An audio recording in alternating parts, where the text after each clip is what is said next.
السلام عليكم ورحمة الله وبركاته. إن الحمد لله نحمده ونستعينه ونستغفره ونعوذ بالله من شرور أنفسنا ومن سيئات أعمالنا. من يهده الله فلا مضل له ومن يضلل فلا هادي له.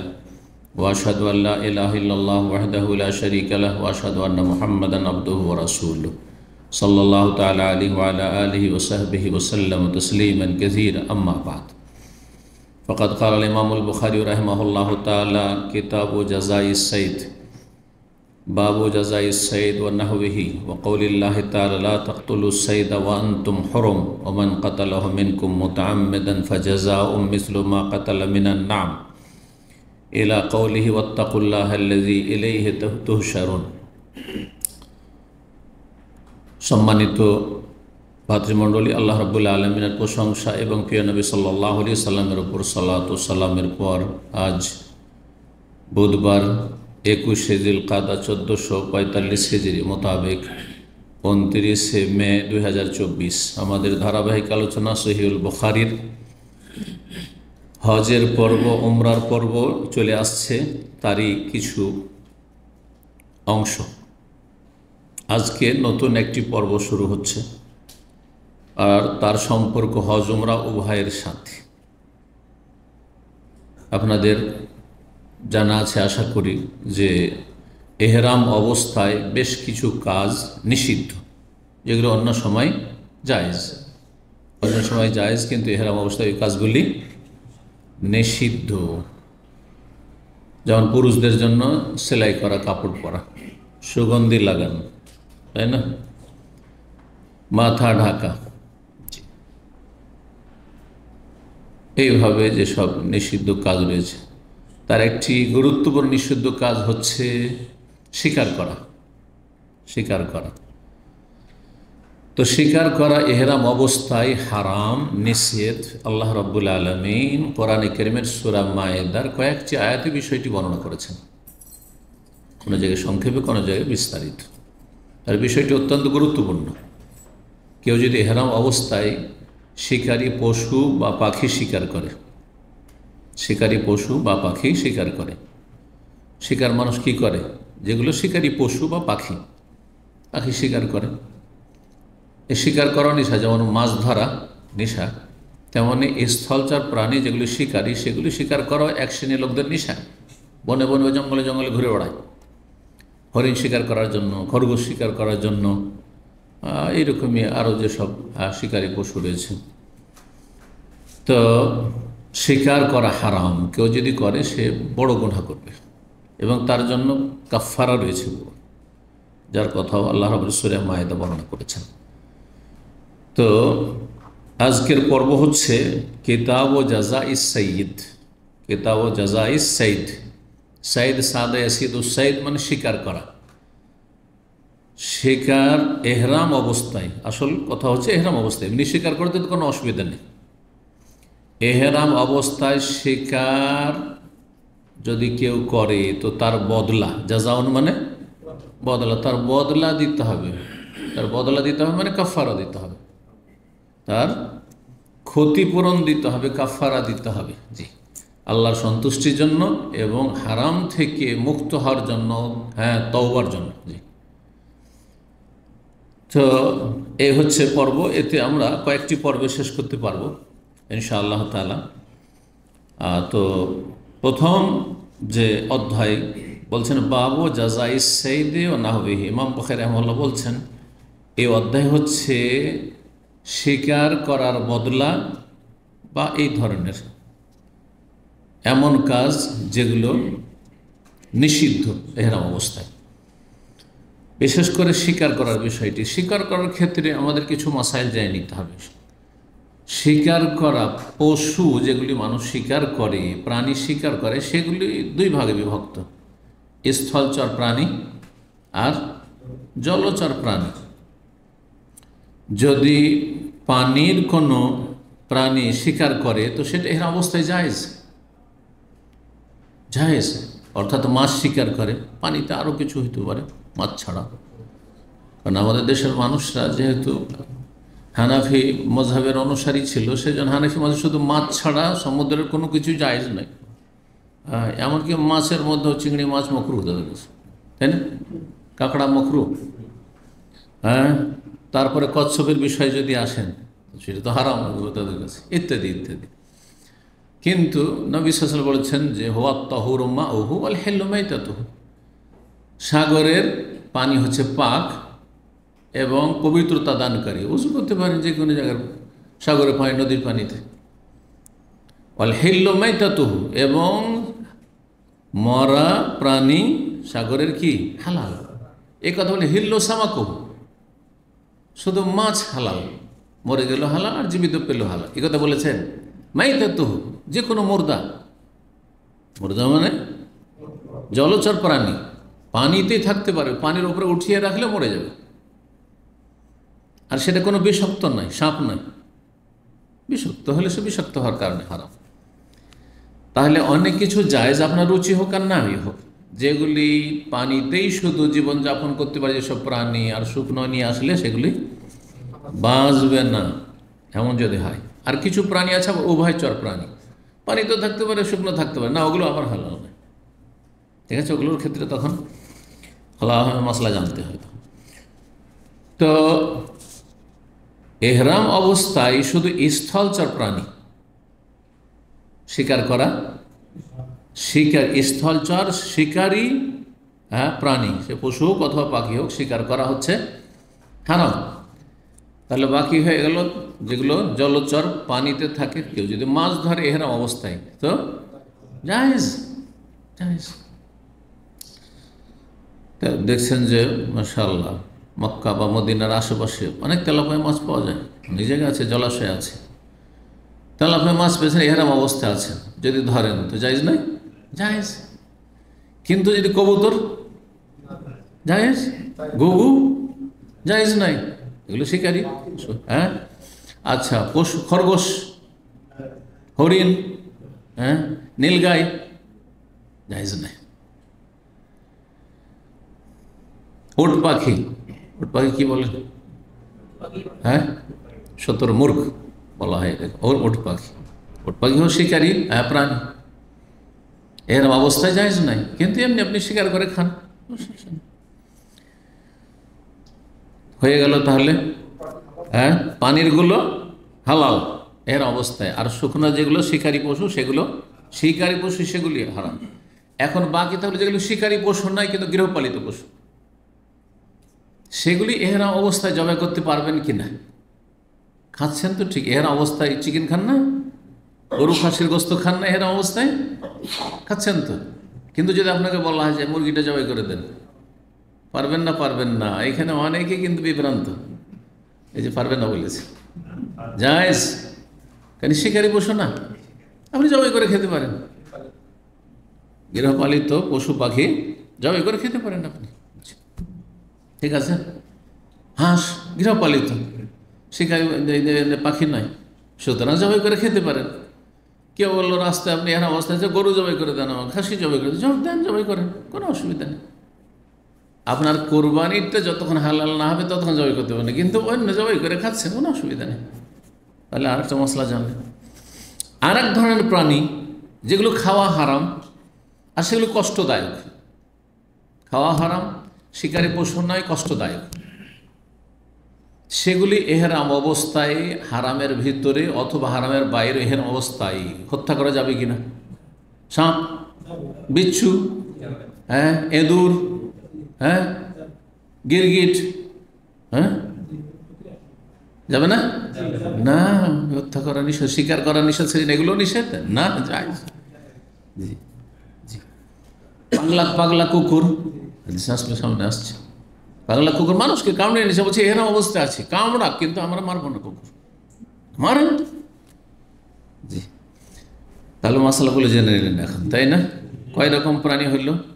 জলচর প্রাণী আর স্থলচর শিকারী পশুর হুকুম, আর যেগুলো গৃহপালিত পশুর হুকুম, আর হারাম, হ্যাঁ, পশু প্রাণী জীবজন্তু, হারাম জীবজন্তু, সবগুলির হুকুম আল্লাহ আল্লাহ জানলেন এহরাম অবস্থায়। জি, এখন চলেন যেখানে কাফারা আছে, কোন ক্ষেত্রে কাফারা? যেখানে হারাম কাজ করবে, অর্থাৎ স্থলচর প্রাণীকেও যদি স্বীকার করে নেয় এর অবস্থা। তো ইমাম বুখারী রাহিমাহুল্লাহ অধ্যায় বলছেন বাবু জাযাই সাইদ, স্বীকার করার কি বদলা মানে কাফারা। ওয়াকাউলিল্লাহি তাআলা, মহান আল্লাহর বাণী, মহান আল্লাহর বাণী দলিল হিসাবে পেশ করছেন সূরা মায়েদার আয়াত নম্বর 95, 96 বিস্তারিত রয়েছে। এখানে সংক্ষেপ করে দেওয়া হয়েছে, আয়াতের শুরু এবং শেষটা নিয়ে আসা হয়েছে। এত মাসাইল আমাদের বর্ণনা করতে গেলে আয়াতগুলি তফসির আমরা থেকে যাব, আর সূরা মায়েদার তফসির আছে আলহামদুলিল্লাহ। সুতরাং সূরা মায়েদার তফসির যারা বিস্তারিত জানতে চাইবেন সেখানে জেনে নেবেন, কারণ এইরকম আজকাল মাসলার প্রয়োজন তেমন হয় না। কে বা এর অবস্থায় স্বীকার করে, আর যদি আপনার কেউ স্বীকার করে ফেলে যে এই ভুল করে ফেলেছি, তাহলে তখন তার জন্য এই মশলা জানা জরুরি যে আমাকে কাফারা দিতে হবে, কতটা দিতে হবে, কী দিতে হবে, জি, কোনটা পারবো কোনটা পারবো না। জি, আল্লাহ বলছেন যে লা তাকতুলুস সাইদা ওয়া আনতুম হুরুম, হে ইমানদারগণ তোমরা ইহরাম ও আনতুম হুরুম মানে মুহরিমুন, ইহরাম অবস্থায় তোমরা শিকারী হত্যা করবে না। অথচ শিকার করেছে, হ্যাঁ, বা জবাই করেছে, ধরে শিকারী পশু ধরে জবাই করেছে, কিন্তু আল্লাহ হত্যা বললেন, হত্যা হারাম। সুতরাং তুমি যদি ইহরাম অবস্থায় জবাই করো তাহলে তুমি হত্যা করলে, এটা জবাই করলে না। আল্লাহর এই যে ভাষা, এই ভাষার হিকমত দেখেন। আল্লাহ খুন করা, লা তাকতুলু মানে খুন করিও না। খুন করা কেন বলে? খুন করা অপরাধ। আল্লাহ বলেন লা তাযবাহুস সাইদ, শিকারী পশু জবাই করিও না, এই কথা বলেননি। কারণ জবাই হালাল হইতে পারে, হারাম হইতে পারে, কিন্তু খুন করা হারাম। এই জন্য কেউ যদি, এই ওলামারা বলেছেন, এহরাম অবস্থায় কোনো হালাল পশু, আপনার শিকারী পশু এহরাম অবস্থায় যদি শিকার করে নেই, হ্যাঁ, জবাই করে, তাহলে সেটা খুন করা, কতল করা, আর খুন করলে সেটা হালাল হয় না। যদিও বিসমিল্লাহ আল্লাহ পড়ুক না কেন, সেটা তাদের জন্য হালাল নয়, অন্যদের জন্য যারা হাজি নয় এহরাম অবস্থায় তাদের জন্য হালাল নয়। পশুটাই হারাম, মাইয়েতের মতো, মৃত জন্তুর মতো। একটা পশু যদি মরে যায় তো মরা পশু খাওয়া হারাম, ওই রকমই হারাম। কারণ এটাকে আল্লাহ খুন বলেছেন, কতল বলেছেন। ওমান কাতালাহু মিনকুম মুতাআম্মিদান, তোমাদের মধ্যে কেউ যদি ইচ্ছাকৃত খুন করে, মাসলা জানা আছে হারাম। তারপরে হ্যাঁ, এমনি নয় যে কোনো জায়গায় একটা পাথর মারছিল আর গিয়ে লেগে গেল ভুলে, ইচ্ছা করে সে, হ্যাঁ, টার্গেট করে মেরেছে। ফাজাজাউন, তাহলে বদলা দিতে হবে। জাযা শব্দ কোরআনে এসেছে, সেজন্য জাযা নিয়ে এসেছেন, কাফারা দিতে হবে। মিসলু মা কাতালা মিনান নাম, যেমন শিকারী পশু কি করেছে, হত্যা করেছে, এখানে আবার কাতালা হত্যা করেছে, কি বদলা দিতে হবে? মিনান নাম, গৃহপালিত পশু থেকে। অর্থাৎ সেই পশুটাকে দেখতে হবে, সেই পশুর আকার আকৃতি কি আপনার বা মূল্য আপনার ছাগলের সাথে মিলছে, যে ছাগলের মোটামুটি দাম, ঠিক তেমনি এই শিকারী পশুটি যদি কিনতে যাওয়া হয়, হ্যাঁ, তাহলে এর দাম খরগোশের দাম অথবা হরিণের দাম কীরকম। যদি এদিক থেকে মিল থাকে ছাগলের সাথে দুম্বার সাথে দুম্বা, যদি হ্যাঁ গরুর সাথে মিল থাকে তাহলে গরু দিতে হবে কাফারা, আর যদি উটের সাথে মিল থাকে তাহলে উট দিতে হবে। বুঝা গেছে না? ওলামারা এসব বিস্তারিত আলোচনা করেছেন। এবং এটা কেমন করে, এটা কি আমাদের ছেড়ে দেওয়া হয়েছে? বলছেন ইয়াহকুম বিহা যাওয়া আদলি মিনকুম, মুসলিম সমাজের দুইজন ন্যায়পরায়ণ ব্যক্তি, হ্যাঁ, সুবিচারকারী ব্যক্তি, যারা বিশেষজ্ঞ এই ক্ষেত্রে, যে শিকারী পশুগুলোর মূল্য কত, এই মূল্যটা উটের মূল্যের কাছাকাছি চলে যাচ্ছে না, গরু গায়ের মূল্যের কাছাকাছি যাচ্ছে না, ছাগলের মূল্যের কাছাকাছি যাচ্ছে, ওই দেখে তারা চূড়ান্ত ফয়সালা দিয়ে বিচার করবে, আর তারপর সে অনুযায়ী তোমাকে কাফারা দিতে হবে। এতটা সংক্ষেপে জেনে নয় যথেষ্ট মশলা, হ্যাঁ, যেটা হারাম কাজ এহরাম অবস্থায় স্বীকার করা, স্বীকার করলে এইসব কাফারা রয়েছে। আর এটা হাদিয়াম বালেগাল কাবা, আল্লাহ বলছেন যে আল্লাহর ঘর কাবা পর্যন্ত পৌঁছাইতে হবে এই কাফারা। এই নয় যে জবাই করে দাম আমি খেয়ে নেবো, অথবা আমি বাইরে কোথাও খেয়ে নেবো, হ্যাঁ, আল্লাহর ঘর কাবা পর্যন্ত পৌঁছাইতে হবে, সেখানে গিয়ে হারামের ভিতরে জবাই হইতে হবে। আও কাফারাতুন তাও মাসাকিন, অথবা মিসকিনের কাফারা। দেখতে হবে যে এই যে পশুটা কি করেছে, শিকার করেছে, বন্য পশু, এই পশুটা বা শিকারী পশু, এই পশুটার মূল্য কত, এই মূল্য দিয়ে দাম লাগিয়ে তারপর সেই টাকা দিয়ে খাদ্যদ্রব্য, চাল ডাল কিনলে কত হয়, চাল কিনলে কত হয়, গম কিনলে কত হয়, কত কিলো পাওয়া যায়, কত মন পাওয়া যায়, অতটা কি করতে হবে, তাও মাসাকে মিসকিনকে খাওয়াইতে হবে। প্রত্যেক মিসকিন যদি আদসা করে খাওয়ানো হয় তাহলে অনেকগুলি মিসকিন খেতে পাবে। আর যদি সেটা না পারে, সেটাও পারছেন না, আর কোরবানিও দিতে পারছেন না, হ্যাঁ ফিদিও দিতে পারছেন না কোনো পশু, তাহলে কি করবে, আদুল জালেকা সিয়ামান, অথবা তার সমপরিমাণ রোজা রাখতে হবে। সমপরিমাণে এক এক মিসকিনের ভাগে যতটা খাবার আসে আশা করি এক এক মিসকিনের বিনিময়ে এক একটি রোজা, তাহলে অনেকগুলি রোজা রাখতে হবে। বড় কাফারা তালির শেষ। আল্লাহ বলছেন ওয়াত্তাকুল্লাহ আল্লাযী ইলাইহি, তো সেই আল্লাহকে ভয় করো যার কাছে তোমাদেরকে একত্রিত হইতে হবে, একত্রিত করা হবে এবং তোমাদের হিসাব হবে, সুতরাং হারাম কাজ করবে না।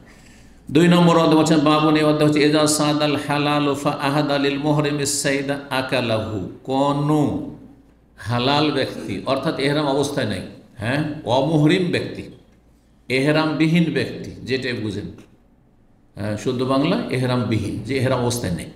হালাল মানে হালাল অবস্থায় আছে মানে এহরামবিহীন ব্যক্তি যদি স্বীকার করে, আর স্বীকার করার পরে আহাদ আলিল মোহরেম, মোহরেমকে এহরামকারী ব্যক্তিকে যদি সে গিফট করে দেয়, উপঢৌকন দিয়ে দেয়, সে শিকারী পশুটি আকালাহু খেতে পারবে, খেতে পারবে কি পারবে না, এই সম্পর্কে বিস্তারিত মাসাইল রয়েছে আর ইখতিলাফ রয়েছে আমাদের, সঠিক মত ইনশাআল্লাহ বর্ণনা করব। বলছেন এই মর্মে আলামিয়ারা ইবনে আব্বাস ও আনাস বিন যাবে বাসান ওয়া ফি গায়রি সাইদি নাহওয়াল ইবল ওয়াল গানাম ওয়াল বাকার ওয়াদ দাজাজ ওয়াল খাইল। এখন শুনেন যে মাসলে বলছেন যে গৃহপালিত পশু জবাই করতে পারবেন এহরাম অবস্থায়। শুনেন, বলছেন আব্দুল্লাহ বিন আব্বাস রাদিয়াল্লাহু আনহু আর আনাস তারা জবাই করাতে কোনো আপত্তি মনে করেননি। আপনি ঘরের পশু, গৃহপালিত পশু, হ্যাঁ জবাই করতে পারেন, আপনি প্রাণী জবাই করতে পারেন। ওয়া ফি গায়রি সাইদ, সেটি শিকারী পশু ছাড়া অন্য পশু, যেমন উট জবাই করতে পারেন, ওয়াল গানাম ছাগল জবাই করতে পারেন, ওয়াল বাকার গরু জবাই করতে পারেন, ওয়াদ দাজাজ মুরগি জবাই করতে পারেন, ওয়াল খাইল আর ঘোড়া জবাই করতে পারেন। ঘোড়ার বস্তু খাওয়া হালাল না হারাম? হালাল। নাহলে জবাই কেন করবেন? যদি হালালই না হয় তাহলে কেন জবাই করবেন? তাহলে সহি হাদিস দ্বারা প্রমাণিত, সহি বুখারী মুসলিম হাদিস দ্বারা যে নবী সাল্লাল্লাহু আলাইহি ওয়াসাল্লাম ঘোড়ার গোস্ত খাওয়ার অনুমতি দিয়েছেন। তারপরে আবু বকর সিদ্দিক রাদিয়াল্লাহু তাআলা আনহু বড় আসমা বলছেন আমরা খেয়েছি, আমরা জবাই করেছি, আমরা খেয়েছি। একমাত্র আবু হানিফা রাহিমাহুল্লাহর মযহাব যে ঘোড়া খাওয়া হারাম, ঘোড়া খাওয়া হারাম। পৃথিবীতে সবচেয়ে বেশি ঘোড়া পাওয়া যায় আপনার রাশিয়ার দিকে। রাশিয়ার আগের সোভিয়েত ইউনিয়নের যতগুলি দেশ আর অধিকাংশ মুসলিম দেশগুলি, যে উজবেকিস্তান, তাজিকিস্তান, আজারবাইজান, এইসব যে দেশগুলো, তুর্কিস্তান, বিভিন্ন যে দেশগুলো আছে না, এইসব দেশে সবচেয়ে বেশি ঘোড়া আছে। আর ওই সব দেশগুলিতে সিংহভাগ হানাফি। তাহলে আল্লাহর এই নিয়ামত খাওয়া থেকে হানাফি মযহাবের অনুসরণ করতে গিয়ে, সহিহ হাদিসের বিপরীত আমল করতে গিয়ে তারা বঞ্চিত খাওয়া থেকে। বলা হচ্ছে যে ইমাম আবু হানিফা রাহিমাহুল্লাহ তার ইন্তেকালের 3 দিন আগে হাদিস যখন জানতে পারলেন তখন তিনি প্রত্যাহার করেছেন তার ফতোয়া আর ফিরে এসেছেন, আর শেষ ফতোয়া দিয়েছেন যে ঘোড়া খাওয়া হালাল। এক কথায় ইমাম আবু হানিফা কি বললো, শাফি মালিক আহমদ কি বললো, সেটা শরীয়ত নয়। শরীয়ত হচ্ছে কাল আল্লাহ কাল রাসূল, আল্লাহ কী বলেছেন, রাসূলুল্লাহ কী বলেছেন, সাহাবীরা কী করেছেন। ঠিক আছে, রাসূলুল্লাহ সাল্লাল্লাহু আলাইহি ওয়াসাল্লাম খেতে অনুমতি দিয়েছেন, রাসূলুল্লাহ সাল্লাল্লাহু আলাইহি ওয়াসাল্লামের সামনে সাহাবীরা জবাই করে খেয়েছেন ঘোড়া। কিন্তু দেখেন, একটি পশুতে একাধিক গরজ থাকতে পারে, একাধিক গরজ থাকতে পারে, শুধু একটা গরজ একটা পশুতে থাকে না, ঠিক না? যেমন আমরা গরুর গোস্তও খাই, আবার গরু দিয়ে আমরা চাষাবাদও করি না, করি না? গরুর আবার গাভীর দুধও খাই, জবাই করে সারা জীবন বুড়িয়ে গেছে, ওই বকন থেকে শুরু করে যে বাচ্চা দেওয়া শুরু করেছে 10 বছর 20 বছর, তারপর জবাই করছেন না, আপনি কী করছেন? দুধ খাচ্ছেন, শুধু বাচ্চা দিয়েছে দুধ খাচ্ছে।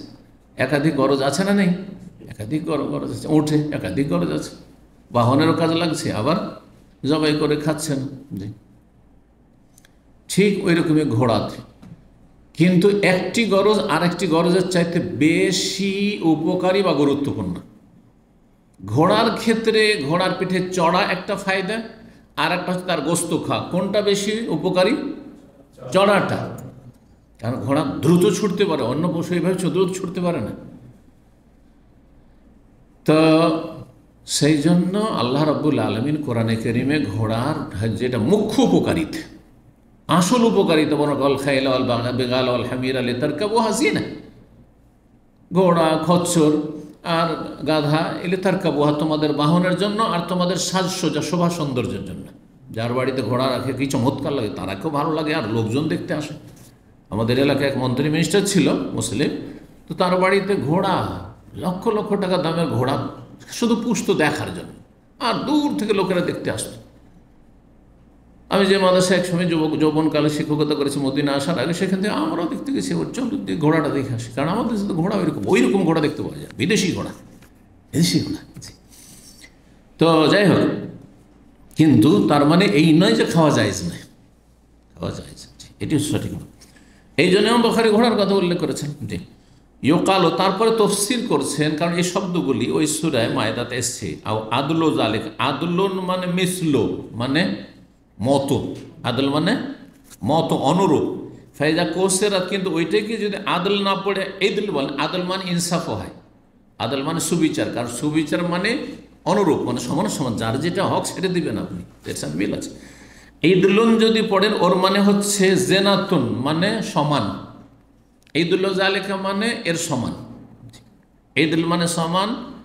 আর এখান থেকে ভাইরা ভাইকে আরবিতে আদিল বলে, সেখানে হয়তো আজ পর্যন্ত শোনেননি। ভাইরা ভাই, সাড়ু কি বলে জানেন? আদিল, কারণ সমান সমান। আপনি যে শ্বশুর শাশুড়ির জামাই, সেও সেই শ্বশুর শাশুড়ির জামাই, আপনার শ্বশুর শাশুড়ি আর ওর শ্বশুর শাশুড়ি একই সেম, তাই না? ও এক বোনকে বিয়ে করেছে, হ্যাঁ, আপনি আর এক বোনকে বিয়ে করেছেন, ঠিক না? আপনার যারা শালা, তারও তারা শালা, আপনার ভাইরা, ঠিক কিনা? আপনার যারা শালিকা, তারও তারা শালিকা, এই। তো এই জন্য আদিল। আর দুলাভাইকে কি বলে, সম্বন্ধীকে কি বলে, ওইটি থাকলো, একসাথে এত শিখিয়ে দেবো না, হাদিস পড়াচ্ছি। আচ্ছা, ঠিক আছে, চলো। অনেক সময় আরবদের সাথে কথা বলতে গিয়ে আর আসে না, যে কেমন করে বুঝাবো যে এটা আমার, হ্যাঁ হ্যাঁ ভাইরা। তো আমি কি বলি, হাজ আখু আনা, আপনি ভুল বুঝলেন, শালা আসছে ওকে বলছে হাজ আখু আনা, আর আপনার ভাই আসছে ওকে আখু আনা, গ্রামের ছেলে এসছে ওকে আখু আনা, আর সাড়ু ভাইরা এসছে, সম্বন্ধী এসছে, ভগ্নিপতি এসছে, বোন জামে ওকে আখু, সব আখু। এটা তার বোঝানো হইল না, প্রত্যেকটা একটা শব্দ আছে, আপনার ভাষাতে আছে, আর আরবিতে নেই, অবশ্যই আছে। জি, তো এই জন্য বলা হয়। জি, তো তো আদলন ঈদুল্লন দুটোর সাথে আদিলের মিল আছে, কিন্তু দুটোর সাথে আপনি সমান সমান, ওই বাড়িতে আপনি সে বাড়ির জামা, সেও সে বাড়ির জামা, সমান, এদিক থেকে সমানের অর্থ আছে। আর তার অনুরূপ, হ্যাঁ, যেমন আপনি তেমন সে। জি, আর একটি শব্দ এসছে এখানে, কেয়ামান। কেয়ামান মানে কি? সূরা মায়েদার আয়াত নম্বর 97। আর কেয়ামান মানে হচ্ছে কেওয়ামান, বলছেন কেওয়ামান। কেওয়াম কাকে বলা হয়? মা ইয়াকুমু বিহিল মাইশা, জীবন উপকরণ। এমন উচ্চ বাংলা একটু বলে দিলাম যে অনেকে এটা উঠাইতে পারবেন না, যে জীবন উপকরণ মানে কি। দেখি কে বুঝেছেন, বুঝা? কেন অনেক অঞ্চলের সাধারণ মানুষ ওরা বাংলা অত জানে না, বলছে আপনার বাংলা ভারী, অথচ সবচেয়ে সহজ বাংলা আমি বলি, কিন্তু আপনি তো বলবেন মাস্টারেনি, কিন্তু ওই তো বলতে পারবেনি। জীবন উপকরণ, হ্যাঁ, এটা একটা মাস্টার। কিন্তু জীবন মানে যার মাধ্যমে আপনি জীবন যাপন করছেন, যেটা খেয়ে দিয়ে ভোগ করে, বা যেটার মাধ্যমে আপনি বেঁচে আছেন, সেটা টাকা পয়সা হোক, আর খাদ্য হোক, আর পানীয় হোক, হ্যাঁ, বেঁচে থাকা জীবনযাপনের মাধ্যম। উপকরণ মানে মাধ্যম। এটা হচ্ছে শাব্দিক অর্থ। আর কেউ কেউ অর্থ করেছেন কেয়ামান, কেওয়ামান মানে কল্যাণ। তাতে কল্যাণ আছে, খাবারে কল্যাণ আছে, পানিতে কল্যাণ আছে, আপনার টাকা পয়সাতে কল্যাণ আছে। টাকা পয়সা ছাড়া বাঁচতে পারবেন আপনি নাকি? হ্যাঁ, যেখানে যাবেন পয়সা, যেখানে যাবেন পয়সা। দিন শিখতে যাবেন, ওই আপনার 3 কিলোমিটার যেতে হবে, তো একটু গাড়ির 5 রিয়াল লাগবে হয়তো, ওখানেও পয়সা, সব জায়গাতেই পয়সা, পয়সা ছাড়া চলবে না। তো কেয়ামান মানে কেওয়ামান, এখানে কেয়ামান মানে এখানে দাঁড়ানো না, তবে দাঁড়ানোর অর্থ এখানে আছে, দূর থেকে সেটা হচ্ছে যার মাধ্যমে মানুষ দুনিয়াতে প্রতিষ্ঠিত থাকতে পারে। পয়সা না থাকলে মানুষ প্রতিষ্ঠিত থাকবে কী করে? পানাহার, খাবার দাবার, পানি না থাকলে মানুষ প্রতিষ্ঠিত থাকবে কী করে? হ্যাঁ, মরে যাবে, কয়দিন বাঁচবেন না খেয়ে, তো ফেরেশতা না। ইয়াদেলুন, তবে ইয়াদেলুন যে রয়েছে সূরা আনআমে, সুম্মাল্লাযীনা কাফারু বিরাব্বিহিম ইয়াদেলুন, অতঃপর যারা কাফের তারা তাদের রবের সাথে ইয়াদেলুন সমকক্ষ সমতুল্য করেছে তাদের দেবদেবীকে, দরগা দুর্গাকে। আল্লাহর কাছে না চেয়ে জিলানির কাছে চায়, হ্যাঁ, খাজা বাবার কাছে চাই, হ্যাঁ, কেউ দুর্গাতে চায়, কেউ দরগাতে চায়। ইয়াদেলুন, আল্লাহ সমকক্ষ সমতুল্য করে দিয়েছে। যা আল্লাহর হক আল্লাহ দেন সেগুলি মানুষ সম্পর্কে মনে রাখে তারা দিতে পারে, অথবা প্রতিমা দিতে পারে, অথবা মরা মানুষ যে দাফন হয়ে আছে, কোন কালে দাফন হয়েছে, কোথায় চলে গেছে পচে সরে, তার সম্পর্কে মনে হচ্ছে সে মরেও মরেনি, কিন্তু আত্মগোপন করেছে। নাউযুবিল্লাহ মিন যালিক, শিরকি কুফরি আকীদা এগুলো। জি, এরা কি করে মুসলিম থাকতে পারে? যাই হোক, 1821 নম্বর হাদিস একটি হাদিস কিছু শব্দের বাক্যের পার্থক্যের সাথে কয়েকবার করে আসবে। এই শিকার সম্পর্কে আব্দুল্লাহ বিন আবি কাতাদা বলছেন, ইনতালাক আবি আমাল হুদাইবিয়াতে, আমার বাবা আবু কাতাদা রাদিয়াল্লাহু তাআলা হুদাইবিয়ার বছর বাড়ি থেকে বেরোলেন, কিন্তু তিনি গিয়েছিলেন শত্রুদের খোঁজ খবর রাখার জন্য। উমরায় যাচ্ছেন আর মক্কা এখনো কাফেরদের দখলে, আর যদি শত্রুদের খোঁজ খবর না রাখেন যে ডানে বামে কোথায় শত্রু আছে, যে কোনো শত্রু আক্রমণ করে মেরে দিতে পারে, তাই না? এই জন্য কিছু লোককে পাঠানো চলে, তোমরা রাস্তাগুলো আগে দেখবে যে কোথায় শত্রু দল আছে বা তারা আসছে নাকি, সম্ভাবনা আছে যে এসে রাস্তাতে তারা আমাদেরকে বাধাগ্রস্ত করবে। আর তাই করেছিল, হুদাইবিয়া যেতে চলে এসছে শত্রু সামনে, না আগে বাড়তে দেবো না, দিলই না আগে বাড়তে। তো তিনি এহরাম বাঁধেননি, যেহেতু শত্রুদের যে কোনো সময় মোকাবেলা করতে হইতে পারে, তিনি এহরাম অবস্থায় ছিলেন না, এই কথাটি আসবে। তো বলছেন ফাহরাম আসব, তার সাথী সঙ্গীরা তো এহরাম করেছিল, আলম হল তিনি এহরাম বাঁধেননি, মানে আমার আব্বা এহরাম বাঁধেননি।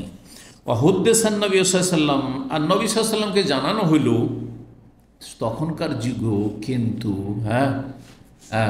গোয়েন্দা ছাড়া থাকতো, যেমন কাফেররা ছেড়ে রাখতো তাদের খোঁজ খবরের জন্য, সাহাবাই কেরামগণ এই কাজ করতো, যে চারিদিকের খবর রাখো, মরুভূমি, পাহাড়ের আড়, বন জঙ্গল কোথাও, হ্যাঁ। সুতরাং আগে বিভিন্ন এলাকা, ডানে বামে সামনে সামনে সব দিকের খবর রাখতে, যাতে করে কোনো রকমের ক্ষয়ক্ষতির সম্মুখীন না হতে হয়। নবী সাল্লাল্লাহু আলাইহি ওয়াসাল্লামকে জানানো হইল, যারা খোঁজ খবর রাখছেন রাস্তাঘাটের, যে আন্না আদুওয়ান, একটি শত্রু দল, একজু হবে গায়কা, গায়কা নামক স্থানে তার বিরুদ্ধে লড়াই করার জন্য চলে আসছে, যাচ্ছেন নবী সাল্লাল্লাহু উমরা করার জন্য, আর ওরা যুদ্ধ করার জন্য আসছে। আগে থেকে সতর্ক হইতে হবে, সাথে অস্ত্র আছে, কিন্তু অস্ত্র বের করে প্রস্তুত হয়ে যাননি, যে লড়াই করতে যাচ্ছে, লড়াই করলে আলাদা প্রস্তুতি ছিল। তো ফন্তালাকান নবী সাল্লাম চলতে থাকলেন, ফাবাইনা আবি মা আসহাবি, আমার আব্বা কিন্তু তার সাথী সঙ্গীদের সাথেই ছিলেন, নবী সাল্লাম এগিয়ে চলে গেছেন কিছুটা রাস্তা। ইয়াদহাকু বাদহুম বাদান, এই যে সাথী সঙ্গীরা আমার আব্বার আছেন, তারা একজন আরেকজনকে দেখে শুধু হাসাহাসি করছে, তারা এরকম অবস্থা আছে, বলতে পারছেন না যে শিকারী নীলগাই আছে, হ্যাঁ, নীলগাই, পুরনো আরবিতে নীলগাই তর্জমা করা হইতো, এবং সেটাকে ভুল হয়তো বলা যাবে না, কারণ আমরা তাহকিক করে দেখলাম যে আগের যুগের যে ওলামারা অনুবাদ করেছেন, হেমার ওয়াহাস, হেমার মানে গাধা, আর ওয়াহাস মানে জঙ্গলি, মানে বন্য গাধা। তো বন্য গাধা কোনটাকে বলে? আগের যুগে বন্য গাধা নীলগাইকে বলা হয়তো। তো এই জন্য আমাদের ওস্তাদেরা যে দেশে পড়েছেন তারা নীলগাই দিয়ে তর্জমা করেছেন, কিন্তু আজকাল আপনি গুগলে যখন সার্চ দিবেন হেমার ওয়াহাস, তখন জেব্রা বলছে, কারণ গুগল নিউ অ্যারাবিকের অনুযায়ী অনুবাদ করছে, অর্থ পরিবর্তন হইতে পারে, সুতরাং জেব্রা বলা হচ্ছে। আর নীলগাই মানুষ সাধারণত শিকার করে, আর শিকার করে বস্তু খায়, তো এই জন্য নীলগাইয়ের সম্ভাবনা বেশি। আর জেব্রাও যদি কেউ অর্থ করে তো ভুল বলা যাবে না, কারণ হেমার ওয়াহাস মানে কি? হ্যাঁ, গাধা, গাধা বললে তো আরো মানুষকে আরো গাধা বানিয়ে দেবেন, কথা বোঝা গেছে? এইরকম অনুবাদ একজন করেছে। এইরকম অনুবাদ যদি করি তাহলে মানুষকে গাধা খাওয়াই ছেড়ে দিব। গাধা খাওয়া হারাম, বাড়ির গাধা খাওয়া হারাম, গাধা আর খচ্চর খাওয়া হারাম। দেখেন, গাধা খচ্চর দুটো দেখতে কিসের মতো? ঘোড়ার মতোই, কিন্তু ঘোড়া হালাল আর গাধা আর খচ্চর হারাম, স্পষ্ট হাদিসে রয়েছে। বাড়ির গাধা।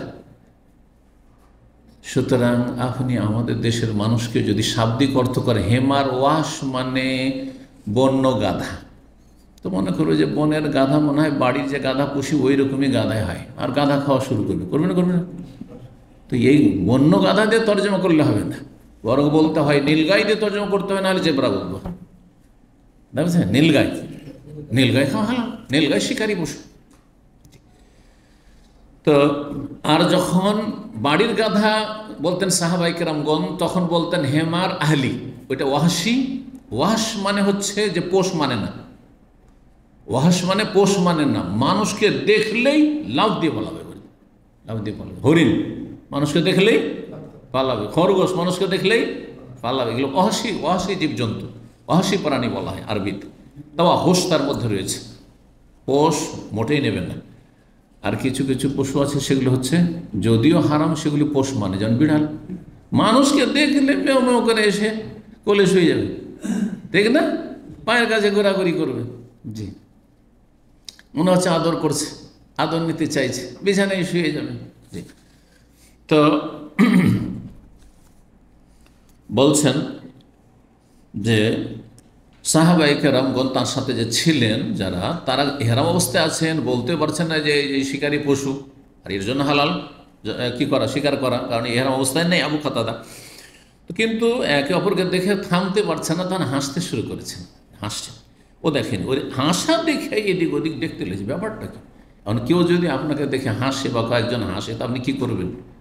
এদিক ওদিক দেখবেন বা নিজের কথা চিন্তা করবেন যে রে ভাই আমি কিছু ভুল করলাম, আমাকে নিয়ে হাসছে, নাকি এদিক ওদিক কোনো ব্যাপার স্যাপার আছে, ঠিক না?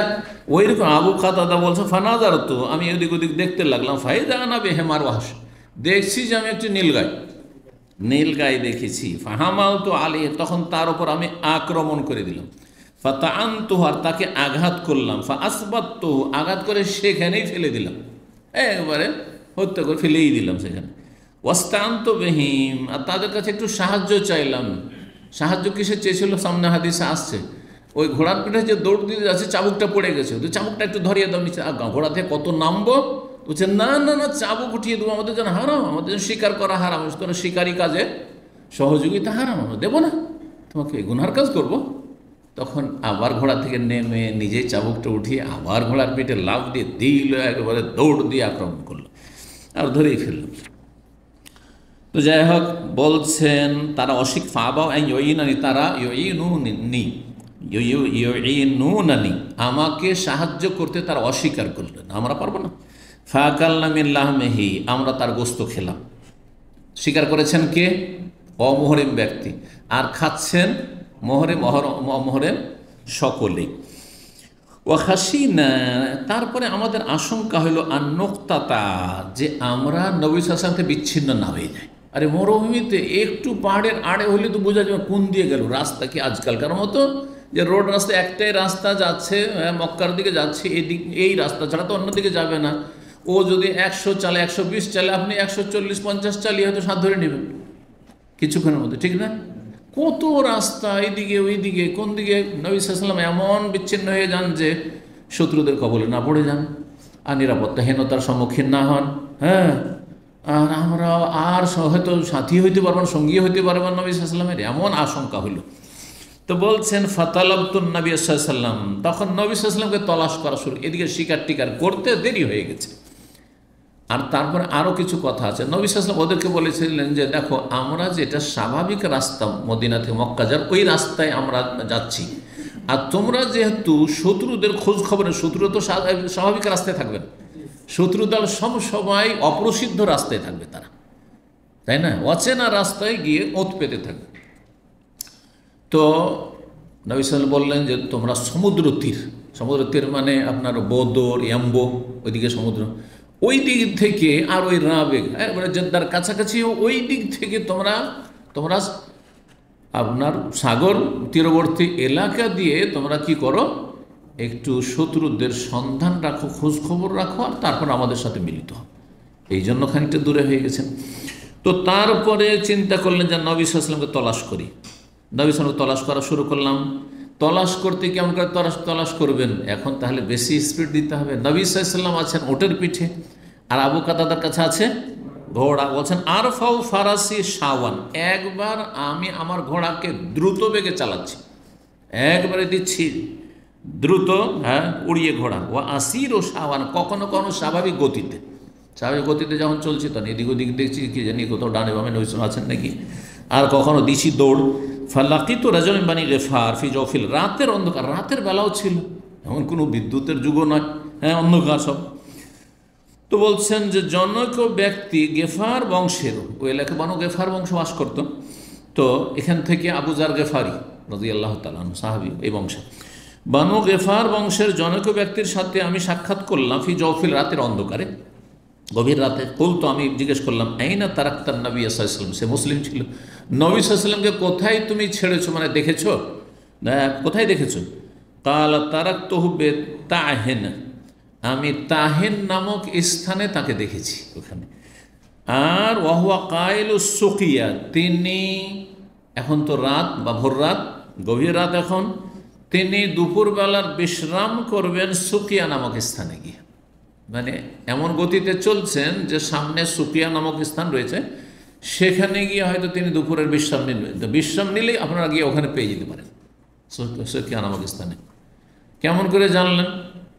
হয় তিনি শুনেছেন নবী সাল্লাল্লাহু আলাইহি ওয়াসাল্লামের কাছে, অথবা তিনি অনুমান করলেন যে একটা লোক যদি চলে, আমরা অনুমান করে বলতে পারি যে একজন লোক ধরেন এখান থেকে রিয়াদের পথে আছে, আর এখন আমার জুদায় আছে, তাহলে আর 1-2 ঘন্টা পর আর কত দূরে থাকবে, এটা বলা যেতে পারে, তাই না?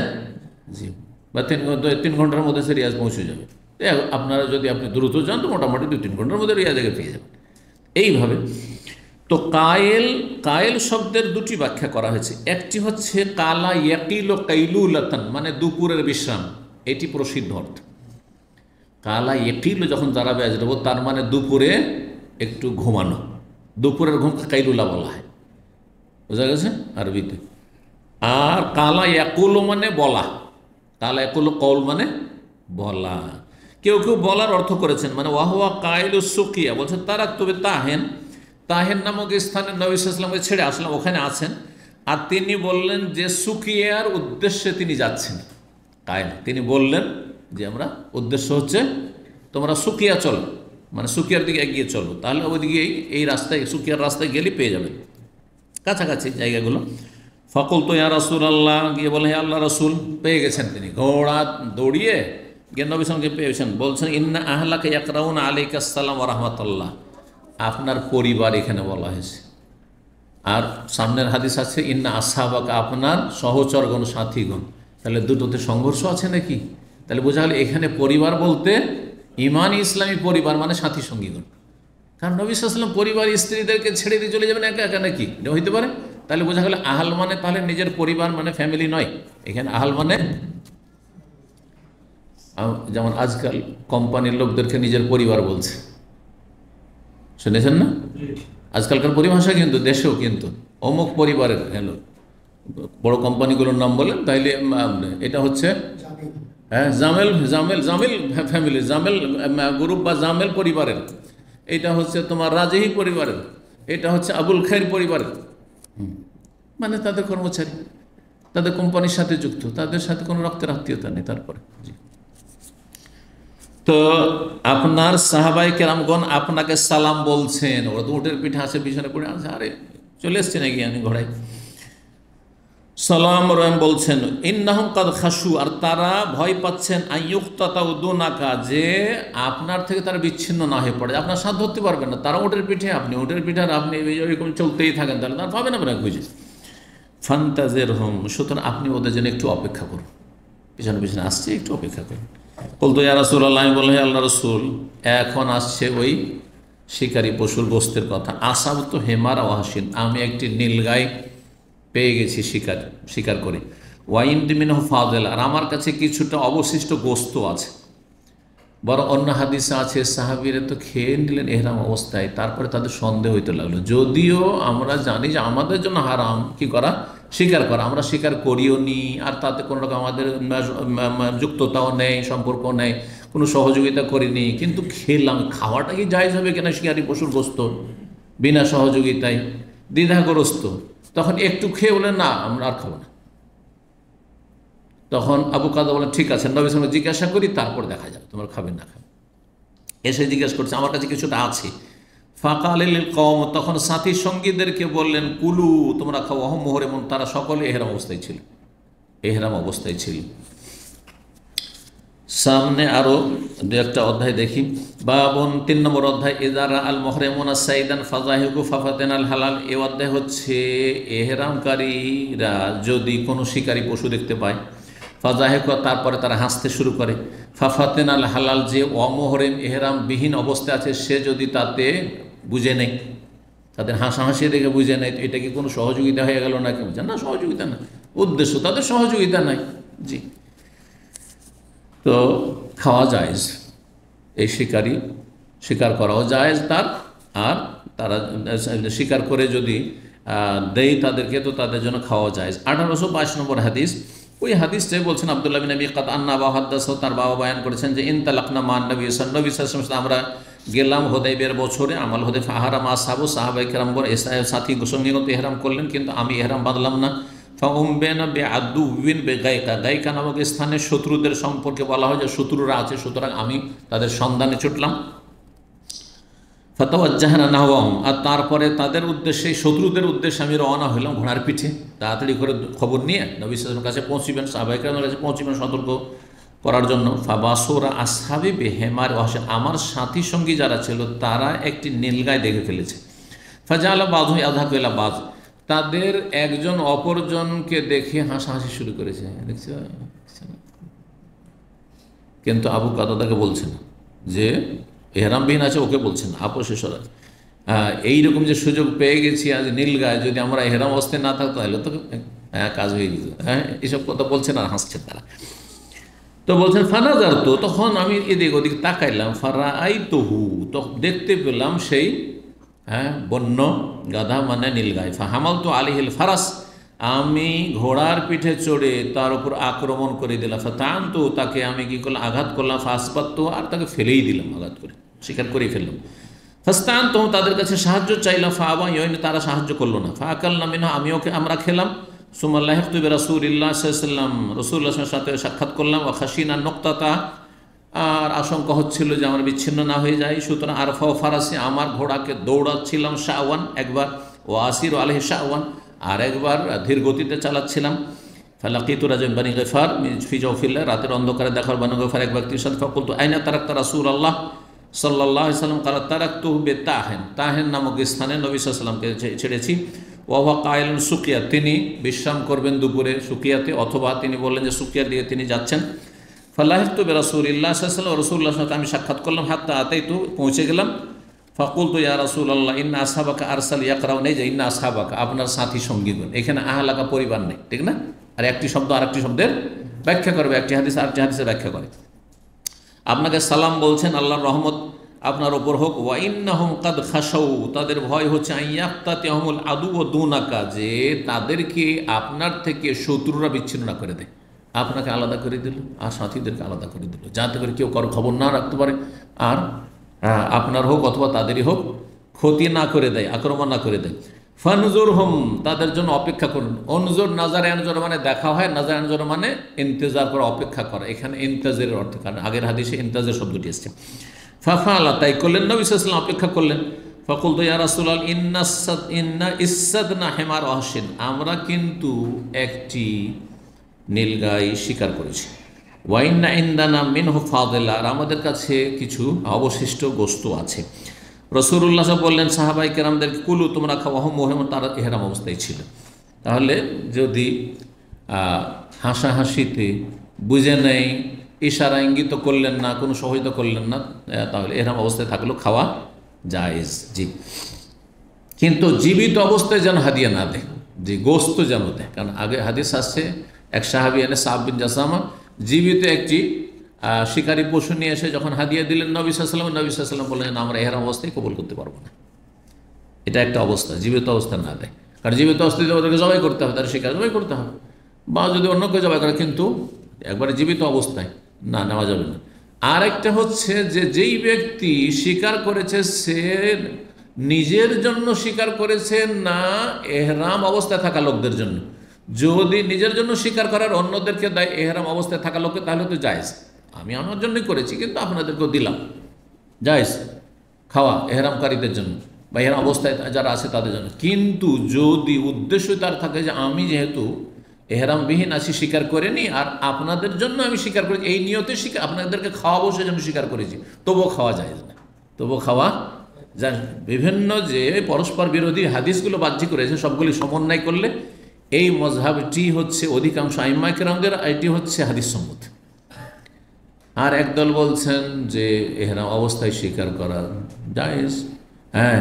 আর একদল বলছেন যেন মোটেই খাওয়া যাবে না, খাওয়া যায়। আর একদল বলছেন মোটেই খাওয়া যাবে না, কিন্তু সেই মতগুলি ঠিক নাই।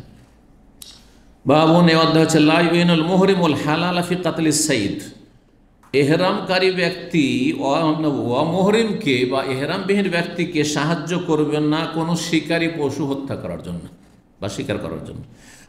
1823 নম্বর হাদিস বর্ণনা করছেন আবু কাতাদা কুন্না মা রাসূলিল বিল কাহা। কাহা নামক স্থানে ছিল মদিনা থেকে 3 মারহালা দূরে, সালাসু মারাহিল।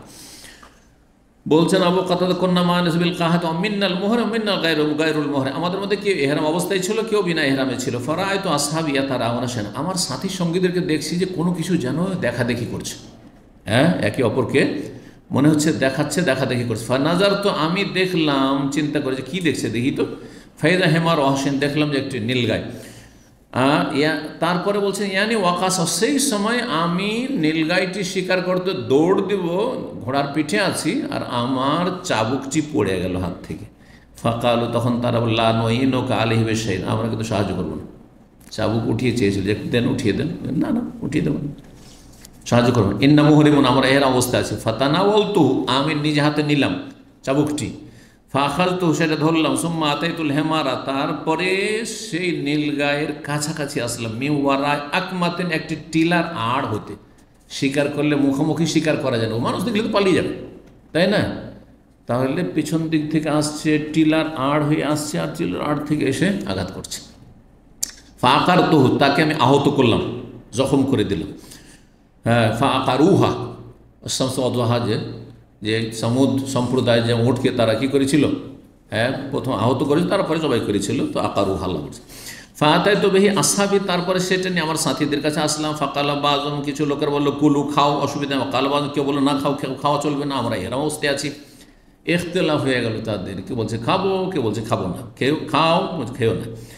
নবী সাল্লাল্লাহু আলাইহি ওয়াসাল্লামের কাছে আসলাম, ওয়াহুয়া আমামান, আমাদের সামনেই তিনি ছিলেন। ফাসাল, তো তাকে জিজ্ঞাসা, ফাকালা কুলুহু হালালুন, তোমরা খাও, তোমাদের জন্য হালাল। জি। কাল আল্লাহ না, আমরা ইযহাবু ইলা সালিহ ফাসালুহু আন হাযা ওয়া গায়রি কদম আলাইনা হাহুন। যাই হোক, ওই হাদিসের সনদের কিছু অংশ বলছেন।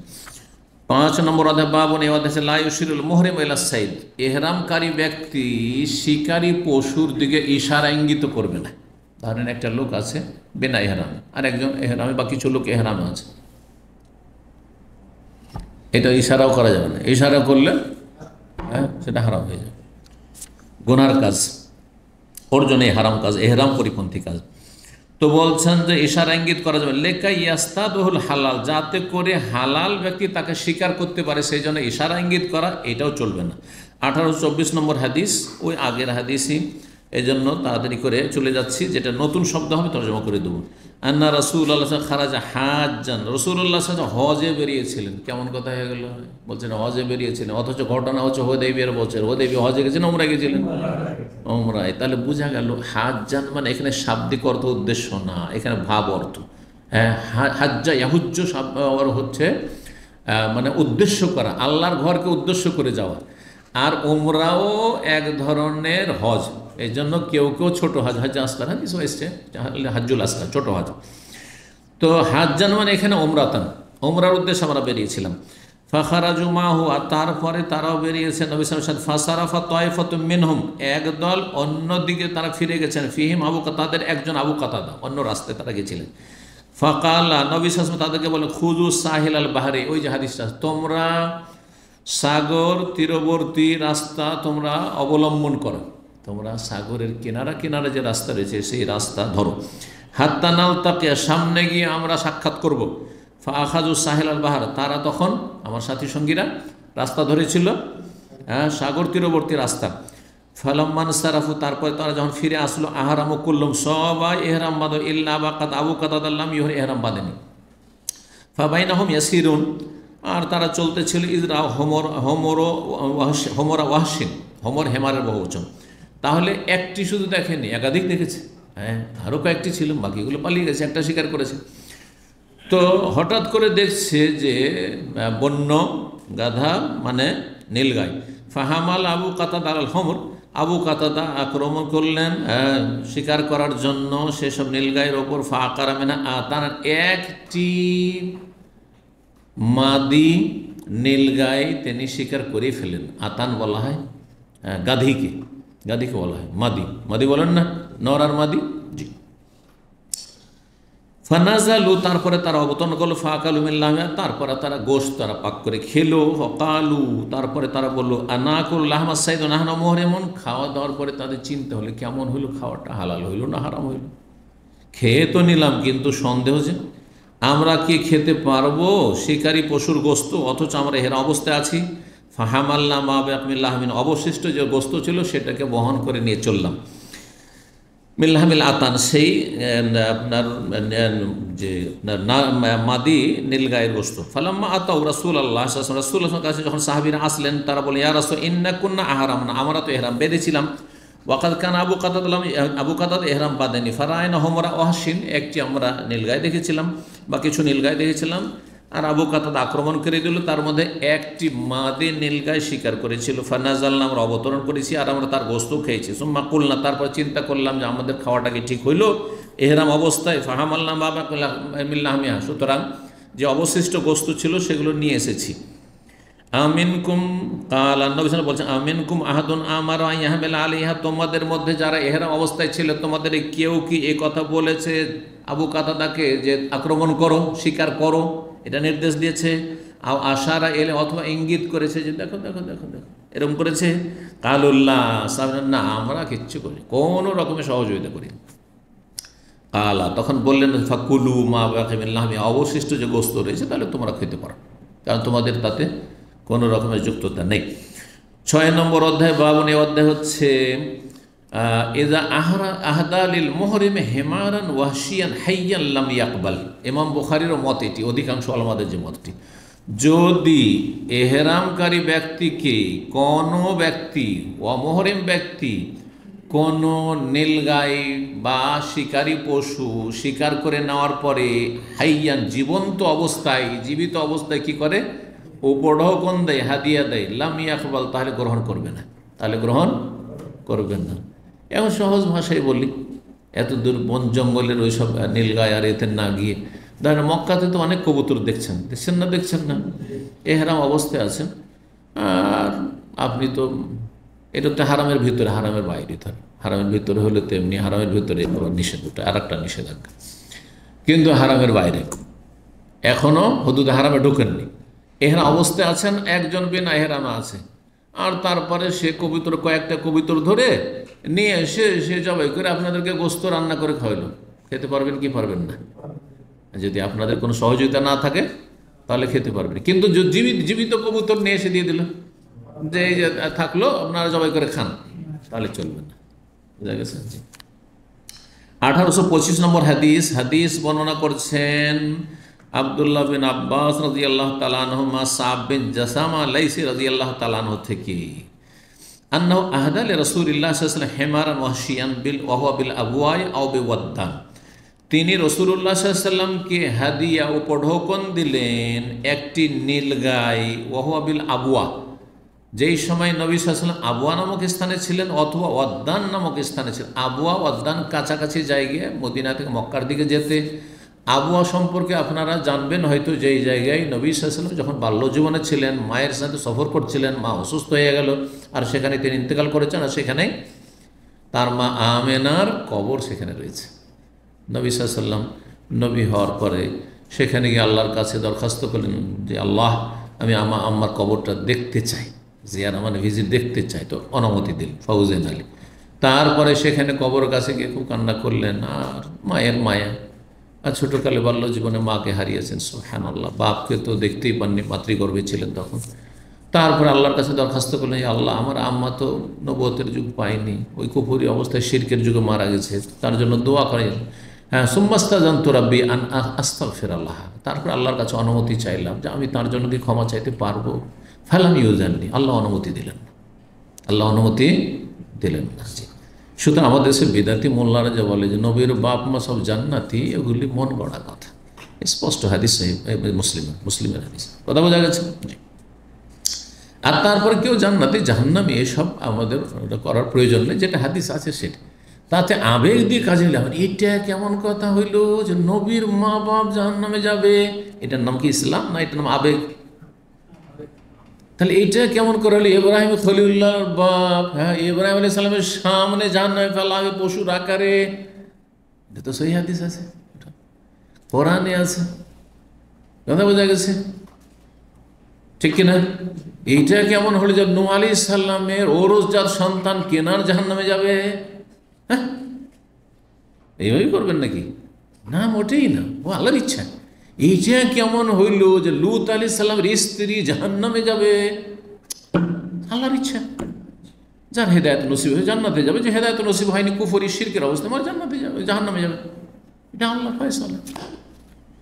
এখানে আল্লাহ স্পষ্ট করে দিয়েছেন যে একক ক্ষমতার মালিক আল্লাহ, কারো ক্ষমতা নেই। যদি নবী সাল্লাল্লাহু আলাইহি ওয়াসাল্লাম যদি মুখতারে কুল হতেন, বেরলবি রেজবিরা কিন্তু এটাই বলেন, নবী সাল্লাল্লাহু মুখতারে কোনো সব কিছুর ক্ষমতা রাখেন, মানে মৃতকে জীবিত করতে পারেন। তাহলে নবী সাল্লাল্লাহু আলাইহি ওয়াসাল্লাম আল্লাহর শরণাপন্নই কেন হবেন? হ্যাঁ, মাকে জীবিত করবেন, বাপকে জীবিত করবেন, আর কবর থেকে উঠাইবেন, আর তার কলমা পড়াইবেন, মুসলমান বানিয়ে দেবেন। আর এইসব কিচ্ছা বয়ান করে আমাদের বেদাতি মোল্লারা, কিন্তু বেদাতি মোল্লাদের কিচ্ছা এগুলো নবীর জীবনী, এগুলো জালিয়াতে ভরা, ইসলাম বিরোধী কথা। যে না, কি নবী সাল যখন নবী হলেন, তারপরে বাপ মাকে কবর থেকে উঠিয়ে জীবিত করলেন, আর তারপর তাদের কলমা পড়ে মুসলমান করেছেন, সেহেতু জান্নাতে যাবে। একেবারে অবান্তর ভিত্তিহীন কিচ্ছা কাহিনী সব। এই জন্য সিরাতুন নবীর বিস্তারিত আলোচনা আমি 110টি পর্বে করেছি, যে যারা হেদায়েত চায় তারা যাতে করে সঠিক নবীর জীবনীটা জানতে পারে। তো এই ছিল হাদিস। আর আরেকটি অধ্যায়ে আমরা আলোচনা করেই নি, 7 নম্বর অধ্যায় বলছে বাবু মা ইয়াকতুলুল মুহরিম মিনাদ দাওয়াব। এই অধ্যায় হচ্ছে যে এহরামকারী ব্যক্তি কোন কোন জীবজন্তু বা প্রাণীগুলি হত্যা করতে পারবে। শুরুতে কিন্তু আলোচনা করেছি, তাই না? কোনগুলি প্রাণী বা জীবজন্তু কি করতে পারবে?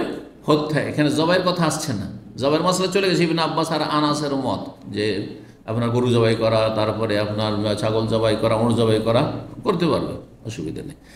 এইখানে যেগুলো প্রাণী সেগুলো হচ্ছে কষ্টদায়ক প্রাণী, ক্ষতিকর প্রাণী। 1826 নম্বর হাদিস আব্দুল্লাহ বিন উমর রাদিয়াল্লাহু তাআলা আনহু বর্ণনা করছেন, আন্না রাসূলুল্লাহ সাল্লাল্লাহু আলাইহি ওয়াসাল্লাম বলেন, খামসুন মিনাদ দাওয়াবি, দাব্বাতুনের বহু বচন দাওয়াব। আর দাব্বাতুন বলা হয় মায়া দুব্ব আর, ভূপৃষ্ঠে যেসব প্রাণী চলাফেরা করে সবগুলি দাব্বা। এই জন্য আল্লাহ ওমা মিন দাব্বাতিন ফিল আরদি ইল্লা আলাল্লাহি রিজকুহা, যে কোনো প্রাণী রয়েছে ভূপৃষ্ঠে, আল্লাহর দায়িত্ব হচ্ছে তাদের রিজিক দেওয়া। পিপিলিকা থেকে শুরু করে এই মানুষ পর্যন্ত, হ্যাঁ, উপকারী অপকারী, হ্যাঁ, সমস্ত প্রাণীর, যার প্রাণ আছে সেই প্রাণী সমস্ত রিজিকের মালিক কে? আর রিজিকের চাবিকাঠি কার কাছে? ইল্লা আলাল্লাহি রিজকুহা ওয়া ইয়ালা মুস্তাকাররাহা ওয়া মুস্তাওদাহা, এবং তার অবস্থান আল্লাহ জানছে, যে কার জন্ম কোথায়, আর শৈশব বাল্যজীবন কোথায়, আর তারপরে কর্মজীবন কোথায়।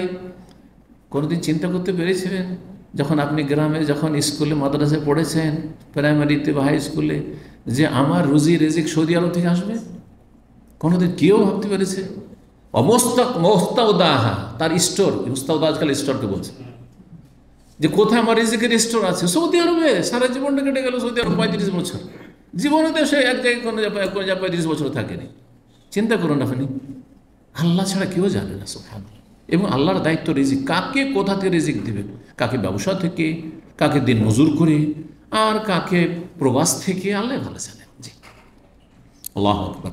তো যাই হোক, 5 রকমের প্রাণী আছে। লাইসা আলাল মুহরিমে ফি কাতলিহিন্না জুনাহ, ইহরামকারী ব্যক্তি যদি সেগুলিকে হত্যা করে তাতে কোনো গুনাহ নেই।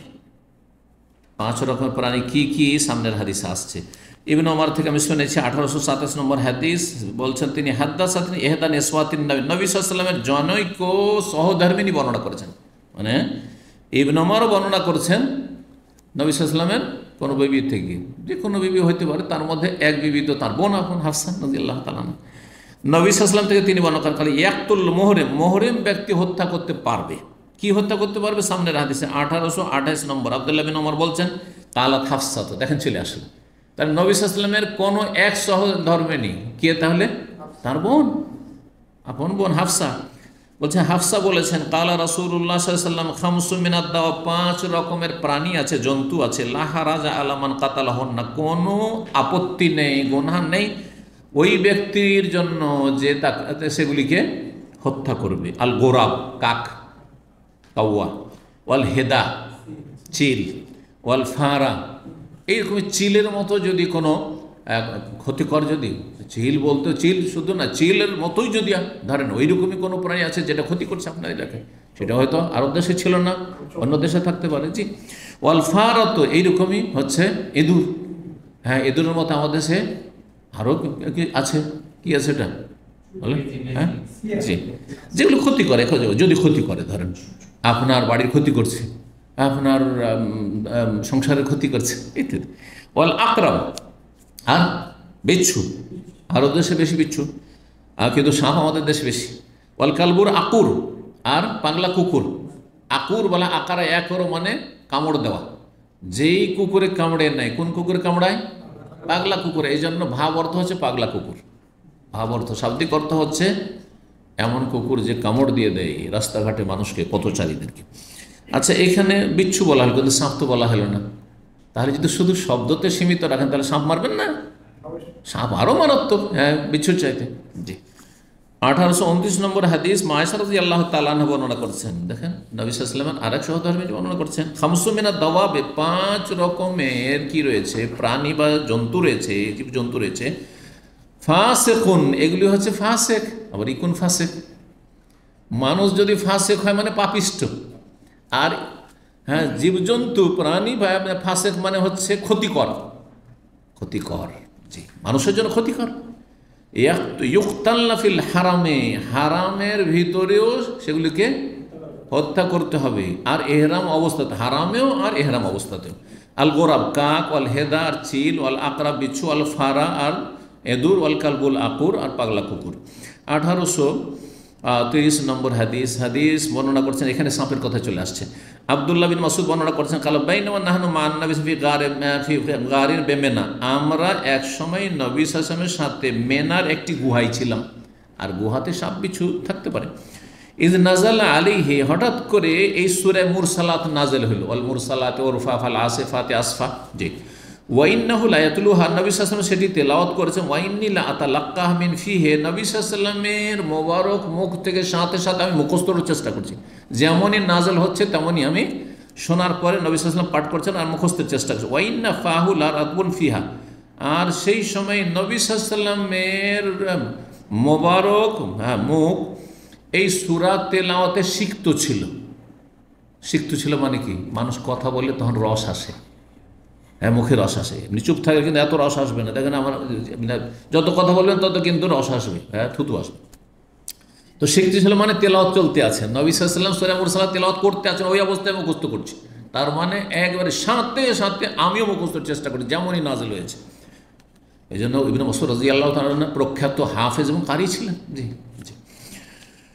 তারপরে বলছে ইজ ওয়াসাবাত আলাইনা হাইয়া, হঠাৎ করে লাফ দিয়ে পড়লো আমাদের সামনে একটি সাপ। হাইয়াতুন মানে সাপ। ফাকাল নবী সাল বলে উকতুলুহা, একে হত্যা করো, মারো। ফাবতাদার না, আমরা দৌড় দিলাম মারার জন্য। ফাজাহাবাদ, কিন্তু সেটি পালিয়ে গেল, মারতে পারলাম না। ফাকাল নবী সাল বলে ওকিয়াত শাররাকুম, সেই সাপটিও তোমাদের অনিষ্ট থেকে রক্ষা পেল। কামা ওকিতুম শাররাহা, যেমন তোমরাও তার অনিষ্ট থেকে রক্ষা পেলে। সাপ বাঁচলো তোমাদের অনিষ্ট থেকে, আর তোমরা বাঁচলে তার অনিষ্ট থেকে। কারণ সাপ হয় মানুষকে কামড় দিয়ে দিবে, হ্যাঁ তোমাদের ক্ষতি হয়ে যেত, আর না হয় সাপ মানুষ মেরে দিবে, তো দুটার কোনোটাই হইল না। যাক, তোমরাও বাঁচলে আর সাপও বাঁচো, এটা হচ্ছে উদ্দেশ্য। সর্বশেষ হাদিস 1831 নম্বর হাদিস বর্ণনা করেছেন উরওয়া ইবনে জুবাইর মা আয়েশা রাদিয়াল্লাহু তাআলা আনহা তার খালা থেকে, জাওজিন নবী সাল্লাল্লাহু আলাইহি ওয়াসাল্লাম সহধর্মিনী, আন্না রাসূলুল্লাহ সাল্লাল্লাহু আলাইহি ওয়াসাল্লাম ক্বালা লিল ওয়াজাগি, নবী সাল্লাল্লাহু গিরগিট সম্পর্কে বলেছেন। গিরগিট সম্পর্কে বলেছেন, কি বলেছেন? ফওয়াইসেক, এটি হচ্ছে কি ক্ষতিকর। ফওয়াইসেক ফাসেকের তাসগীর, মানে বলবেন গুনাহগার, পাপিষ্ট, হ্যাঁ, সীমা লঙ্ঘনকারী পশু, এটা বলা যায়। ফাসাক আফসাক মানে বেরিয়ে যাওয়া, তো যে সীমা লঙ্ঘন করে সে বেরিয়ে যায় মানে সীমা থেকে। তো ক্ষতিকর প্রাণী। ওয়ালাম আসমাহু আমারা বেকাতলি, তবে আমি নবী সাল্লাল্লাহু আলাইহি ওয়াসাল্লামের কাছে শুনিনি যে তিনি সেটি হত্যা করার নির্দেশ দিয়েছেন। কাল আবু আব্দুল্লাহ, ইমাম বুখারী রাহিমাহুল্লাহ এই হাদিস নিয়ে এসে বলছে, ইন্নামা আরাদনা বেহাজা, আমি যে এই হাদিসটি নিয়ে এসেছি, এটা নিয়ে আসার উদ্দেশ্য হচ্ছে আন্না মেনা মেনাল হারামে, মেনা হচ্ছে হারামের অন্তর্ভুক্ত, হারামের এলাকার ভিতরে। মেনাও হারামে, মুজদালেফা হারামে, আরাফার কাছাকাছি হারাম শেষ হচ্ছে, আর তারপরে আরাফার ময়দানটি হারামের বাইরে আছে এদিকে। ও আন্নাহুম লাম ইয়ারাউ বিকাতিল হাইয়াতে বাসান, যখন মেনার গুহাতে সাপটি দেখা গেছিল আর নবী সাল্লাল্লাহু আলাইহি ওয়াসাল্লাম সাপটিকে হত্যা করার নির্দেশ দিলেন, তাহলে কি বোঝা গেল যে হারামের এলাকাতেও যদি বিষাক্ত কিছু পান বা ক্ষতিকর প্রাণী পান যেটা ক্ষতি করতে পারে, তাহলে কি করতে পারবেন? হত্যা করতে পারবেন। যেমন কাক, চিল ইত্যাদি, এঁদুর, বিচ্ছু, আর কি বলা হলো? কুকুর, যে কুকুর মানুষকে কামড় দিয়ে দেয়। ও আন্নাহুম লাম ইয়ারাউ বিকাতিল হাইয়াতে বাসান, আর তারা নবী সাল্লাল্লাহু আলাইহি ওয়াসাল্লাম সাহাবায়ে কেরামগণ তারা সাপকে হত্যা করায় কোনো আপত্তি মনে করেননি। সেই জন্য তো নবী সাল্লাল্লাহু আলাইহি ওয়াসাল্লাম তাদেরকে বলেছেন যে সাপটিকে হত্যা করো। যদিও হত্যা করতে পারেননি, সাপ গিয়ে লুকিয়ে গেল। এখানে আজকের আলোচনা শেষ করছি। ও জাযাকুমুল্লাহু খাইরান, ওয়া সাল্লাল্লাহু আলা নবিয়িনা মুহাম্মদ ওয়া আলা আলিহি ওয়া সাহবিহি আজমাইন।